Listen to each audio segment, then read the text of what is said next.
हरे कृष्णा। सभी भक्तों को मेरा प्रणाम। ब्रज में एक संत हुए जिनका नाम था नाभादास जी। ये नाभादास जी ब्रह्मा जी का अवतार थे। एक बार ब्रह्मा जी से एक वैष्णव अपराध हो गया था। द्वापर युग में भगवान कृष्ण जब लीला कर रहे थे, ग्वाल बालों के साथ मिलकर भोजन प्रसादी ग्रहण कर रहे थे, तो उस वक्त ब्रह्मा जी ने देखा कि भगवान ग्वाल बालों का जूठन खा रहे हैं। अरे, ये कैसे अखिल ब्रह्मांड के नायक हो सकते हैं? इसमें तो कोई प्रभुता नहीं दिखाई देती। ये कैसी लीला भगवान की है?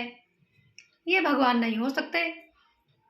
तो ब्रह्मा जी ने क्या करा, भगवान की परीक्षा लेने के लिए ग्वाल बालों को वहां से उठाकर ब्रह्मलोक में छुपा दिया। जब भगवान ने देखा कि ब्रह्मा जी ने सब ग्वाल बालों को ब्रह्मलोक में छुपा दिया, तो भगवान ने अपनी योग माया के बल पर कई ग्वाल बाल और बछड़े प्रकट कर दिए और पूर्व की तरह लीलाएं करने लगे। ब्रह्मा जी ने जब देखा धरती में कि भगवान तो पहले की तरह लीलाएं कर रहे हैं, फिर ब्रह्मलोक में देखा तो वही ग्वाल बाल, धरती में देखा तो वही ग्वाल बाल, फिर ऊपर देखा तो वही ग्वाल बाल, नीचे देखा तो वही ग्वाल बाल और भगवान कृष्ण। ब्रह्मा जी मोह के ग्रसित हो गए। वो समझ गए कि भगवान की माया ने मुझे घेर लिया है। उन्होंने वो भगवान के चरणों में पड़ गए और भगवान से माफी मांगने लगे और भगवान की स्तुति करने लगे। वृंदावन में एक जगह है ब्रह्मांड घाट, जहाँ पर ब्रह्मा जी ने भगवान की स्तुति की है। तब भगवान जी प्रसन्न तो हुए कृष्ण भगवान, लेकिन ज्यादा प्रसन्न नहीं हुए। तब ब्रह्मा जी ने कहा कि मैं क्या ऐसा करूं जिससे आप प्रसन्न हो जाएं।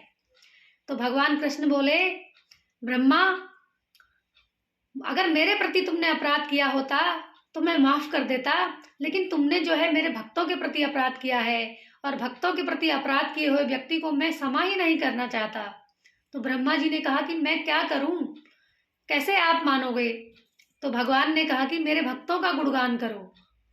तब ब्रह्मा जी नाभादास बनकर आए हैं और उन्होंने एक भक्तमाल की रचना की है, ग्रंथ की, जिसमें उन्होंने अनेक प्रकार के भक्तों का वर्णन किया है, उनकी महिमा गाई है। तो ब्रह्मा जी जो है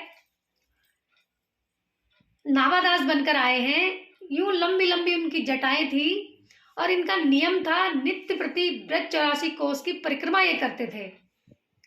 एक बार परिक्रमा मार्ग में क्या हुआ, ब्रह्मा जी जो है जा रहे थे, नाभादास जी, तो इनकी जो लंबी लंबी जटाएं थी, जटाएं रास्ते में एक जंगल पड़ा, जंगल में बहुत सारी झाड़ियां थी, तो उन झाड़ियों में उलझ गई और उलझी ऐसे कि सुलझने का नाम नहीं। अब नाभादास जी ने सोचा, अब तो मैं सुलझाने वाला नहीं, क्योंकि जिसने ये उलझाई है वही सुलझाने जब आएंगे तभी मैं मानूंगा, वरना यहीं खड़े खड़े अपने प्राण त्याग दूंगा। तो परिक्रमा मार्ग में बहुत सारे भक्त परिक्रमा करने के लिए जाते थे। तो कई भक्तों ने कहा, अरे बाबा जी, आपकी जो है जटाएं उलझ गई हैं, सुलझा लो। तो बोले, नहीं, मुझे नहीं सुलझानी। अरे बाबा, क्यों जिद कर रहे हो, सुलझा लो, कब तक पड़े पड़े यहाँ अपने, कब तक पड़े रहोगे? तो नाभादास जी बोले, नहीं, अब तो जिसने सुलझाई है वही आएंगे तभी मैं मानूंगा। तो भक्तों ने कहा कि चलो हम प्रयास करके देखें। नहीं नहीं, मुझे नहीं सुलझानी। जब भगवान ने देखा कि कई दिन हो गए मेरा भक्त एक ही जगह पर पड़ा हुआ है, क्योंकि नित्य प्रति परिक्रमा करते थे, तो भगवान हार गए अपने भक्त के आगे और आ गए पृथ्वी पर और बोले, अरे बाबा, लाओ मैं आपकी जटाएं सुलझा लूं। तो बाबा बोले, अरे अरे, रुको रुको रुको, कौन हो? अरे भाई, कौन हो? तो बोले, अरे मैं हूं ना, कृष्ण। अरे कौन कृष्ण? अरे जिसे आप रोज कह रहे हो, जिससे कि जिसने उलझाई है वही सुलझाएगा, जिसने उलझाई है वही सुलझाएगा, मैं हूं ना कृष्ण। अरे मैं कैसे मान लूं कि तुम कृष्ण हो? अरे देखो, मेरे हाथ में मुरली है, मेरे माथे पर मुकुट है, यही तो निशानी है कृष्ण की। अरे ऐसे कैसे मान लूं?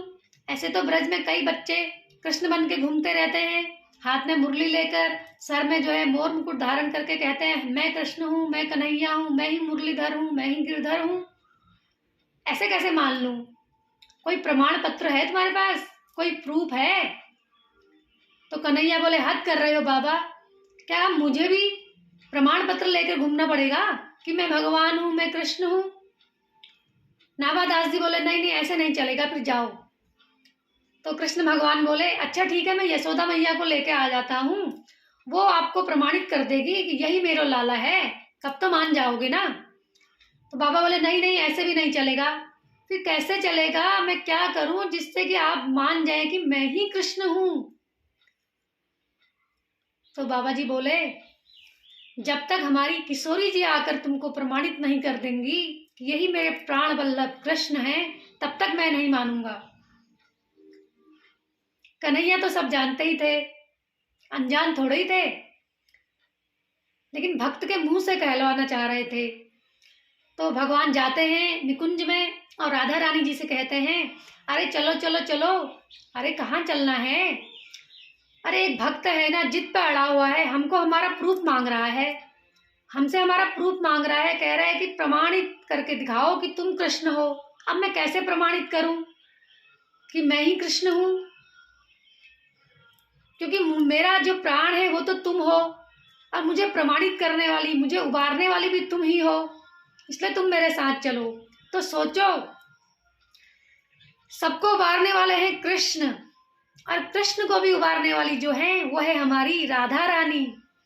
बोलो राधा रानी सरकार की जय, बोलो कृष्ण कन्हैया लाल की जय, बोलो लड्डू गोपाल की जय, बोलो बांके बिहारी नंद लाल की जय, बोलो प्राण वल्लभ राधा रानी की जय।